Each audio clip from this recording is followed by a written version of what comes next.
É o Evangelho segundo Jesus, o Cristo, o Cordeiro Eterno, aquele em quem, para quem, todas as coisas foram criadas e existem e subsistem. Ele é. Hoje, no Evangelho de João, no capítulo 4, que nos narra a história de uma ida de Jesus até a cidade de Siquém, na Samaria. Hoje é chamada de Cisjordânia, e o lugar especificamente é onde está a maior densidade oficial da população e da representação palestina no mundo inteiro. É ali, naquela área, que não é tão distante de Jerusalém.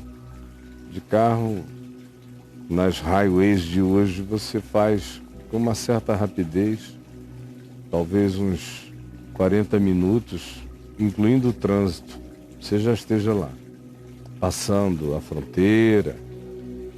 E aquele era um lugar de conflito, sempre foi, depois do século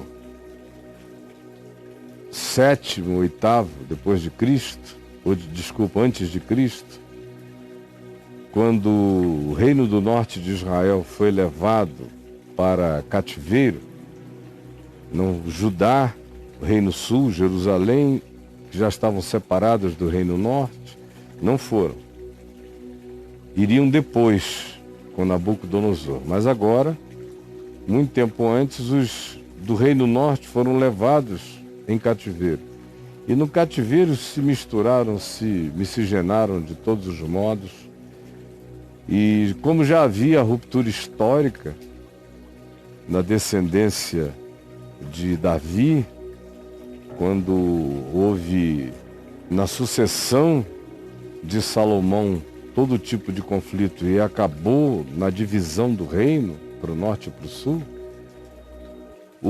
a inimizade que tinha caracterizado, a disputa que tinha impregnado aquele chão era a da divisão entre o norte, com boa parte do tempo com a capital na região de Samaria, e o sul, cuja capital era em Jerusalém.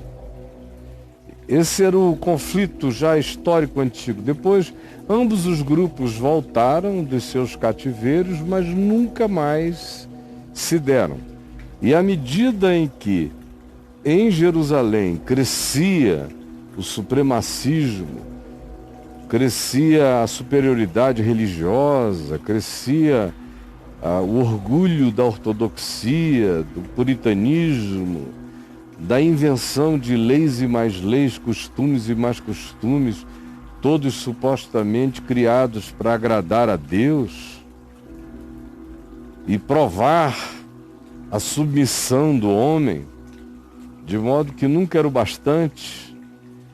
Então, nessa época, os judeus olhavam para os samaritanos e diziam: ali está um povo de segunda categoria, que dizem que adoram a Deus, o nosso Deus, mas de fato eles não têm nem direito de fazer isso, porque são seres heréticos, são, do ponto de vista genético, um povo miscigenado, se tornaram para nós mais estranhos do que antes.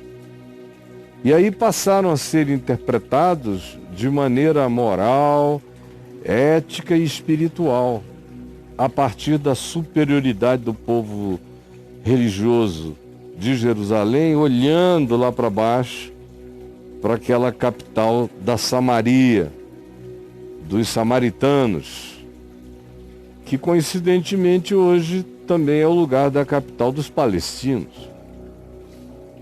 Mesma geografia, o mesmo dessentimento, ressentimento e, em muitos, o espírito de beligerância. Então o texto diz que naqueles dias, por aquelas razões, não se usava o caminho de Samaria. Era um caminho a ser evitado por um judeu, e Jesus era judeu, nascido em Belém da Judéia, da descendência do rei Davi. Não convinha atravessar um território tão minado, tão conflituado, tão difícil, criado na expansão da sua dificuldade, não pelos samaritanos perseguindo aos judeus, mas sim pelos judeus, perseguindo ou menosprezando, ou banindo ou exilando os samaritanos. Jesus, no entanto, imagina e pensa que para ele era necessário atravessar a Samaria, para ele, Jesus. Porque ele não pensa com as categorias políticas, ideológicas, religiosas, ressentidas, nem supremacistas, nem dos inferiores revoltados. Não.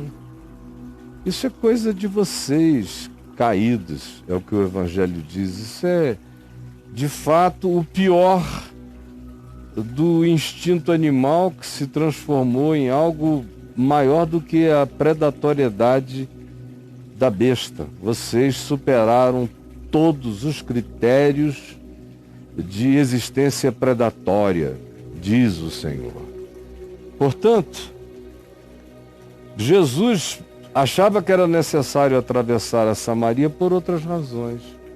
Tinha a ver com que o encontro humano iria favorecer. É o que diz o verso 4 do capítulo 4. Era-lhe necessário atravessar a província de Samaria, e ele atravessou, chegou até a fonte de Jacó, e ele estava cansado da viagem a pé que ele vinha fazendo, já longa. E ele estava no maior calor do dia, e teve sede. E, cansado da viagem, se assentou junto à fonte que Jacó tinha aberto naquela cidade de Siquém há muito tempo atrás. Assentara-se e ali ficara. E era meio-dia. Então veio uma mulher samaritana tirar água. Ao meio-dia, na solidão do dia.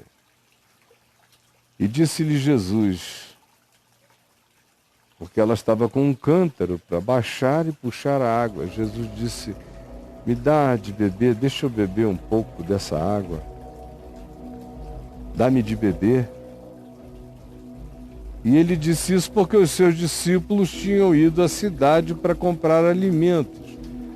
Ou seja, essa explicação de Pedro aqui antecipa a pergunta de por que ele não pediu só o cântaro emprestado e ele tirou a água. Hoje em dia as questões que são suscitadas são diferentes, o pessoal não pensa em como eram os costumes humanos há 2000 anos atrás, e as parcimônias e outras coisas mais. De modo que Jesus não foi nem um pouco parcimonioso aqui. E pede água direto da mulher mesmo, me serve. Você poderia? Na realidade, ele nem pergunta, ele afirma, ele diz, dá-me de beber. Dá-me de beber. Porque os seus discípulos tinham ido à cidade comprar alimentos. Senão eles mesmos já tinham apanhado, já tinham se antecipado, estaria todo mundo bebendo água, estava todo mundo com sede.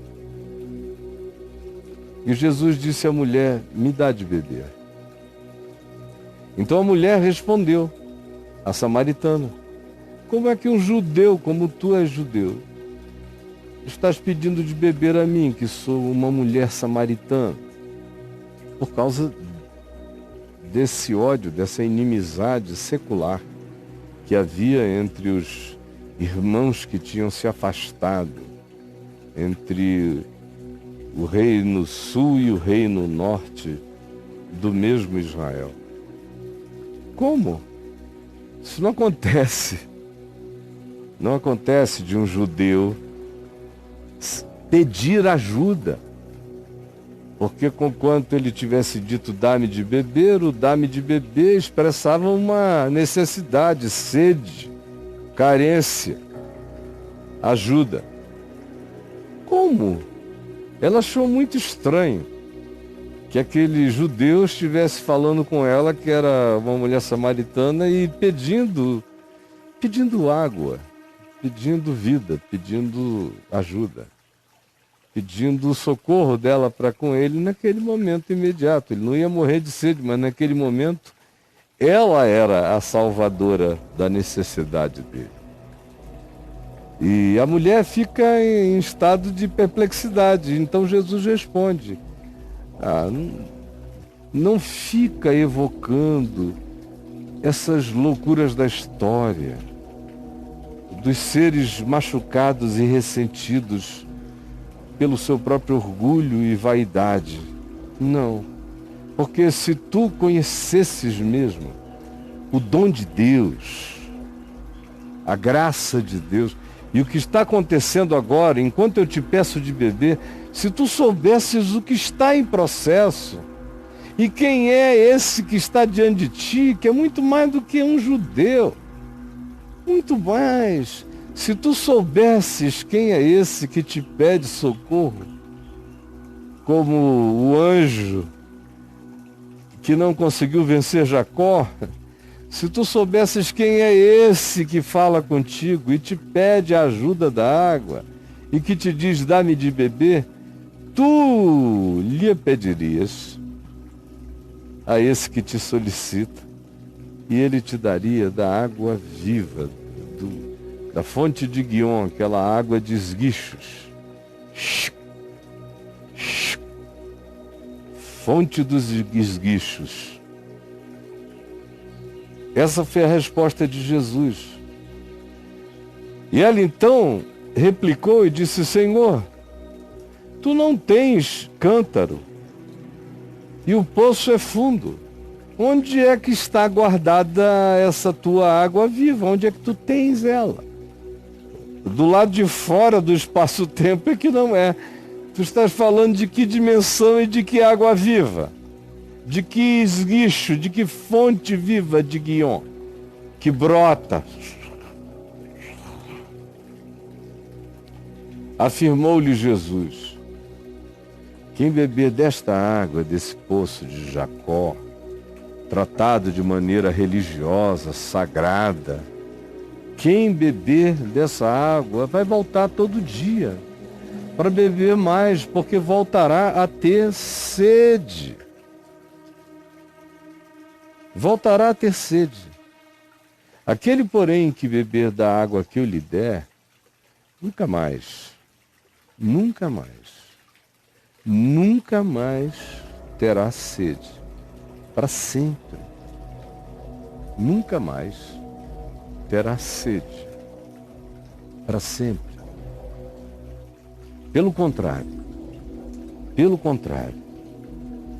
Aí ele vem com a imagem do templo de Ezequiel 47, aquele templo que esguicha as águas da vida do altar, águas que curam tudo pelo caminho. É esse mesmo espírito que depois Jesus vai explicitar mais adiante no correr da história e da narrativa. Não desta, mas de uma outra, já no fim do seu período de vida e de testemunho humano. Então, Jesus disse a ela: quem beber desta água tornará a ter sede.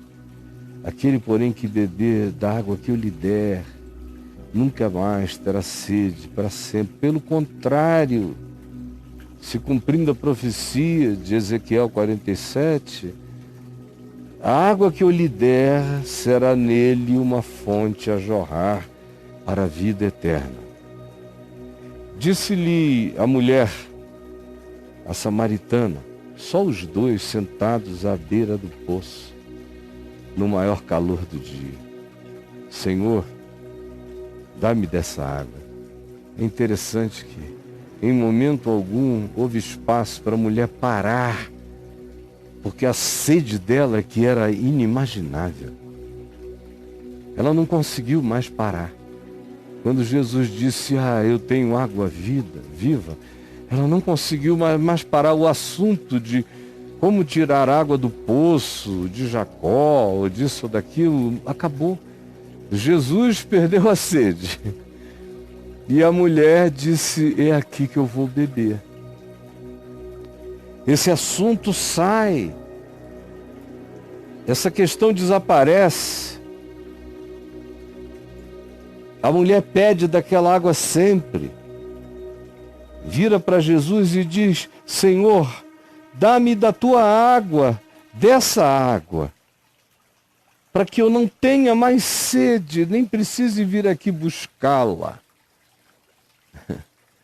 Ela ainda está misturando um elemento de natureza subjetiva que ela já intuiu que existe no que Jesus está dizendo. Ao mesmo tempo, como toda mente humana, ela gostaria que aquela satisfação e aquela completude de natureza interior se estendesse também com uma supressão das necessidades, uma diminuição das necessidades na vida exterior, na vida cotidiana. Quase todo mundo já chega com esse pacotão fechado, conforme a perspectiva das religiões da terra, onde a prosperidade de Deus só é vista como prosperidade material, diferente do que o Evangelho ensina. Senhor, dá-me sempre dessa água, para que eu não precise mais, para que eu não tenha mais sede. É a primeira coisa. Segundo, e para que eu não precise vir aqui buscá-la, para que esse trabalho, esse esforço se diminua na minha vida. Mas ela não sabia que, ao assim dizer, era isso mesmo que Jesus iria fazer. Não como diminuição do trabalho, de precisar beber água todo dia. Isso faz parte da natureza da natureza. Água é vida. E Jesus é a água da vida. Mas o que aconteceria é que qualquer que fosse a outra sede que ela tivesse necessidade de suprir, uma vez bebendo daquela água essencial que Jesus tinha para oferecer, as outras sedes se despotencializariam.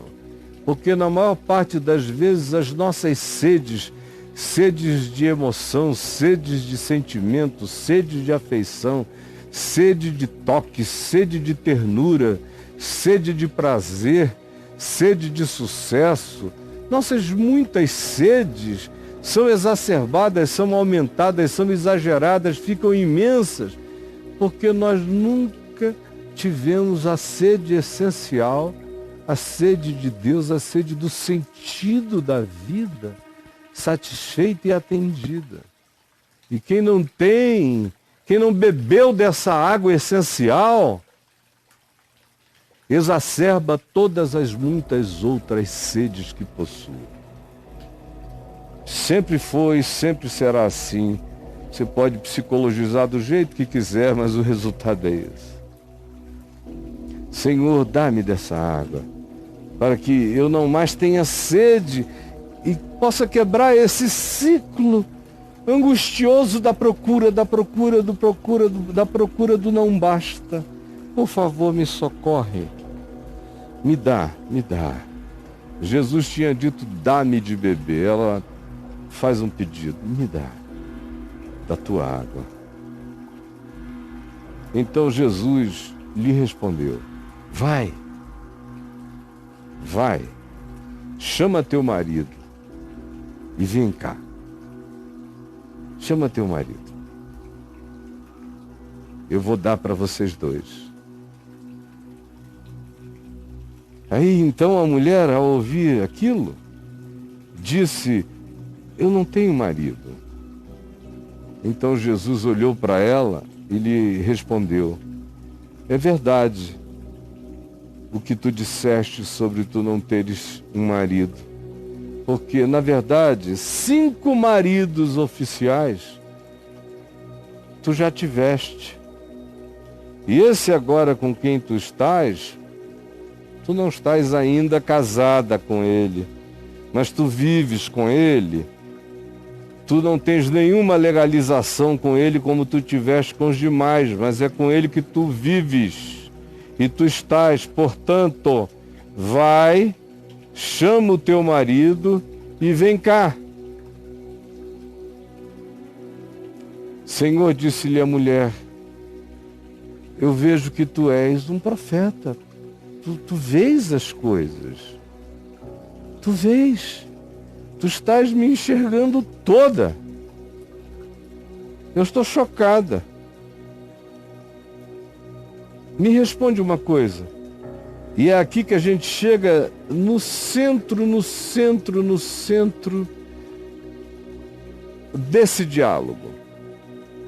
A maioria o posiciona lá no poço, no pedido de água e no discurso, no diálogo sobre a metáfora da água, que, é claro, ocupa uma dimensão de natureza essencial. Mas a grande proposta de libertação vem agora, porque lembre, a pergunta, o pedido da mulher é para que eu não mais tenha sede. Para que eu não mais tenha sede, Jesus disse, vem cá, eu vou ensinar a ti e ao teu marido o sentido do viver. Aí a mulher também tinha dito, e também para que eu não precise mais vir aqui, e vir aqui, no poço de Jacó, beber água, no poço sagrado da religião, beber água. Me diz agora, chegando aqui a esse lugar, da repetição e da recorrência. Nossos pais adoravam neste monte Gerizim que está aqui. Vocês, judeus, dizem, no entanto, que Jerusalém é o único lugar onde se deve adorar a Deus. Como é isso? É lá ou é aqui? E Jesus, então, destruindo todas as fontes rotas, todos os poços e poços de Jacó, ou todos os tanques de Siloé, ou todos os poços do sagrado e da religião, para os quais a gente precisa voltar todo dia, diz agora a ela, mulher, podes crer-me, me creia por favor, que a hora vem, quando nem neste monte Gerizim, onde Josué erigiu seus altares, onde houve histórias memoráveis, cujas marcas arqueológicas estão lá até hoje, nem aqui neste monte Gerizim de Jesus, nem em Jerusalém adorareis o meu Pai. Não. E vocês aqui estão falando a respeito do que nem sabem, do que nem conhecem. Porque os judeus têm inegavelmente mais percepção das Escrituras do que vocês. Porque eles, pelo menos, sabem que a salvação vem daquela linhagem dos judeus. Mas vem a hora, volta Jesus a falar com a mulher, e já chegou.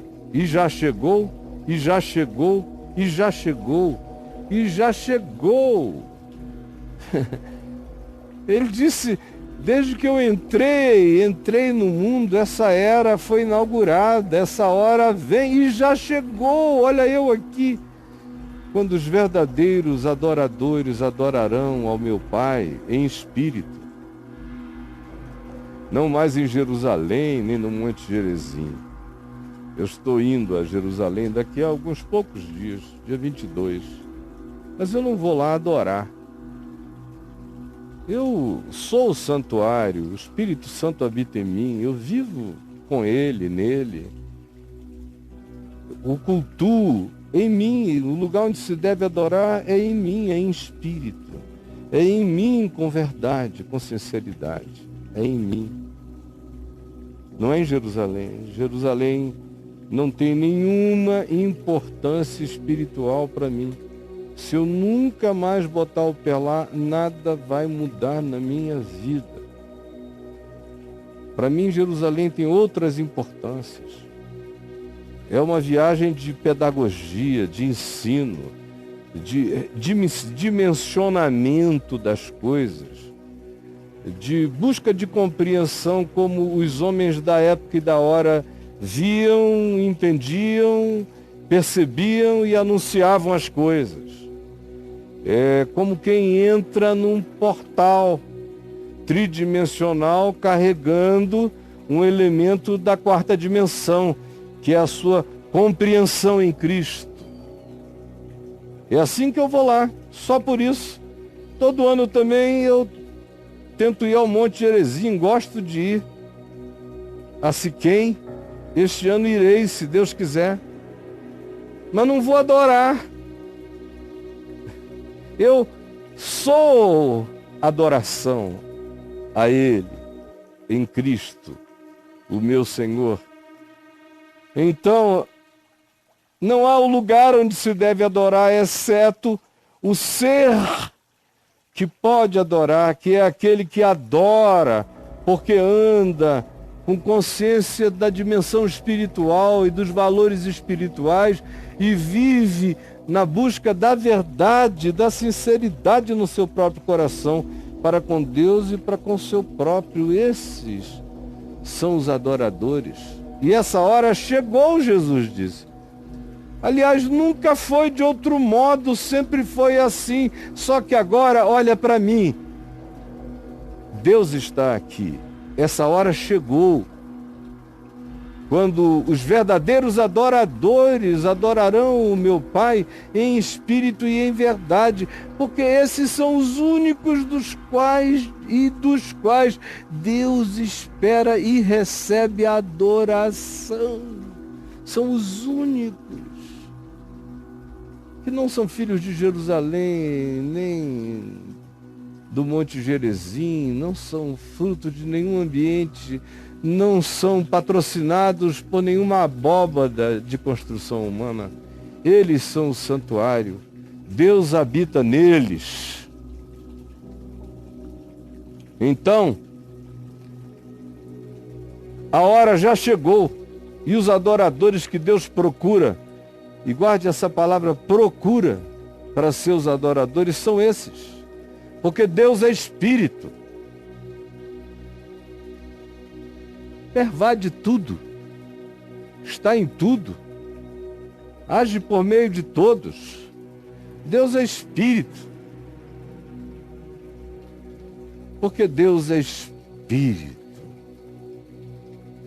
E importa que os seus adoradores o adorem em espírito, na consciência contínua da fé, sabendo que eles existem em Deus, que eles são um flagrante permanente, que eles comem, bebem, respiram, vivem, existem em Deus. Deus procura essas consciências, que vivem com essa verdade, que traduzem essa percepção num modo de viver, de olhar, de tratar, de interpretar e de ser. Eu sei, respondeu a mulher. A mulher disse a ele, eu sei que há de vir o Cristo, há de vir esse que é Deus com os homens, que é a revelação, que é a palavra última de Deus para a vida. Eu sei que quando Ele vier, Ele nos anunciará todas as coisas necessárias à vida virão dEle, Ele vai ser a chave hermenêutica. Ele vai ser aquele que vai nos revelar todos os tesouros da sabedoria e do conhecimento acerca de Deus e da vida. Eu sei, isso eu sei que vai acontecer, que ele virá. Então, Jesus, ouvindo isso, falou para ela, disse-lhe Jesus, a expressão disse-lhe Jesus soa como uma interrupção feliz, alegre, exultante. Ela tinha chegado à fonte de água viva. Dá-me de beber. Jesus já levou suavemente a dimensão do Espírito, da verdade, da sinceridade e da comunhão que qualquer um pode ter com o Pai em qualquer lugar. Disse-lhe Jesus, quando ela falou isso, eu sou. Olha só o que a mulher disse. A mulher disse a Jesus, eu sei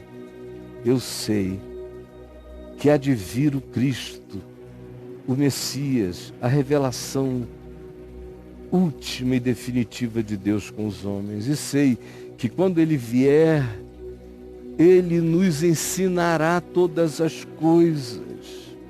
O sentido absoluto nos será dado por ele. Disse-lhe Jesus, sou eu. Eu nunca vi pressa maior. Disse-lhe Jesus, eu o sou, que de fato é a expressão de Deus a Moisés. Quando me perguntarem quem me enviou, quem eu direi que me enviou? E Deus disse, eu sou o que sou, te enviou. Eu sou. Jesus disse, eu sou. Eu que falo contigo. Você está vendo? Olhe bem nos meus olhos. Olha como o poço é infinito e como a água borbulha para a vida eterna. Eu sou eu que falo contigo. Neste ponto chegaram os seus discípulos e se admiraram que estivesse falando com uma mulher por causa da hora, do lugar, da longitude do lugar, da solitude do ambiente, e por ser ele um homem, por ser ela apenas uma mulher. Os discípulos ficaram escandalizados. Ele não era um homem alquebrado, era um jovem forte, macho judeu, conversando com uma mulher. As mulheres de Samaria até hoje são mulheres mais bonitas do que a linha da normalidade. Isso eu posso te garantir. Outro dia eu subi lá e com um grupo de pessoas e não houve ninguém que não ficasse estupefato com a beleza das mulheres samaritanas. Especialmente porque era um dia de festa. Estavam todas aparatadas. O fato é que os discípulos de Jesus, há 2000 anos, quando chegaram com a comida, se admiraram de que ele estivesse falando com uma mulher. E ainda de Samaria, e sabe lá mais o que eles estavam pensando. Meu Deus, e que mulher! Todavia, nenhum lhe disse uma palavra. Ninguém teve coragem de perguntar a ele, por que perguntas a ela? Ou por que falas com ela? Ninguém. Todo mundo calou, se admiraram e calaram. Quanto à mulher, vocês vejam, antes disso, o nível de intimidade, como esse é um lugar de intimidade, como é em espírito e em verdade, como não é nem no Monte Gerezim, nem em Jerusalém, como não é no ambiente público, como não é em nenhum confinamento de indicação religiosa ou de qualquer outra natureza, é íntimo, assim como eles dois estavam em intimidade, em solitude. É assim, em espírito e em verdade, olho no olho, você e Deus, e Ele vive em ti, e essa adoração é adoração de intimidade. Quanto à mulher, assim que chegaram os discípulos, ela deixou o seu cântaro lá mesmo, abandonou, falou, isso aqui já era, isso é outro departamento, a gente pega mesmo água, paga a água da companhia, faz isso, mas a minha sede eu já sei. Eu já sei o significado dela, de onde ela procede, o que ela busca e sei o que a satisfaz. Agora eu já sei. E a mulher então foi até a cidade e disse aos homens da cidade, que a conheciam todos muito bem: venham comigo e conheçam um homem que me disse tudo quanto eu tenho feito. Aquele monte de homem correu junto, né? Porque muitas das coisas que ela tinha feito, ela fez com os homens da cidade. Por isso ela volta também aos homens da cidade, porque a relação dela era muito mais com homens do que com mulheres. E ela disse aos homens da cidade: venham comigo conhecer um homem que me contou toda a minha vida. Meu Deus, isso era como narrar a história dos homens de Sodoma, de Siquém, de Samaria. Aí a curiosidade foi imediata. Saíram eles da cidade e vieram ter com Jesus. Foram correndo até lá, à beira do poço. Enquanto isso, Jesus falou com os seus discípulos: olha só como a sede do mundo está grande, como as pessoas querem. A gente precisa de obreiros, vamos pedir ao Pai que mande mais pessoas para repetirem a história da fonte d'água viva para o mundo inteiro. Então, o verso 39 continua a narrativa dos samaritanos com Jesus e diz o seguinte: muitos samaritanos daquela cidade creram em Jesus, os que correram até lá e começaram a conversar com ele, os que foram levados pela mulher que disse: ó, ele sabe tudo de mim, deve saber da gente, e venham conhecê-lo. Muitos foram e creram em virtude do testemunho da mulher que anunciara tudo que ela dissera. Ele me disse tudo quanto eu tenho feito. Eles foram, começaram a conversar com ele e o coração deles foi crendo. Vindo, pois, os samaritanos ter com Jesus, pediam-lhe que permanecesse com ele, e ficou ali com eles, com aquela mulher, com o marido que não era marido, com os homens da cidade, com todos eles, ficou Jesus mais 2 dias. E muitos outros ali, naquele ambiente da chamada religião da heresia, segundo o ponto de vista dos judeus, muitos outros creram nele por causa da sua palavra, de como ele tratava as pessoas, o que ele dizia, como ele ia ao cerne, ao âmago do coração e da vida. Muitos creram e diziam agora eles próprios: a mulher que primeiro os chamara para conhecerem a Jesus, já agora eles 2 dias depois diziam à mulher: já agora não é pelo que tu nos disseste que nós cremos nele. Porque muitas vezes a fé vem por causa de um testemunho, ou por causa de alguém que, em tendo experimentado certa graça, provoca em nós, no mínimo, uma curiosidade espiritual. E a gente vem e muitos ficam e creem. Já agora não é pelo que tu nos disseste que nós cremos nele, mas porque nós mesmos temos ouvido.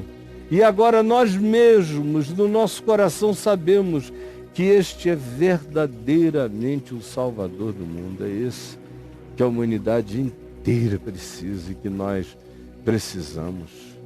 Jesus está aqui, dito, narrado, contado, explicado. E eu peço que agora o teu Espírito faça aquilo que nada pode fazer. Que aplique essa palavra e traga revelação de todas as naturezas, perspectivas e percepções para todos aqueles que a ouviram. Eu sei que vai ser assim, eu sei, porque eu tenho visto milhões de vezes que assim é porque assim fazes. Em teu nome, Jesus, em teu nome.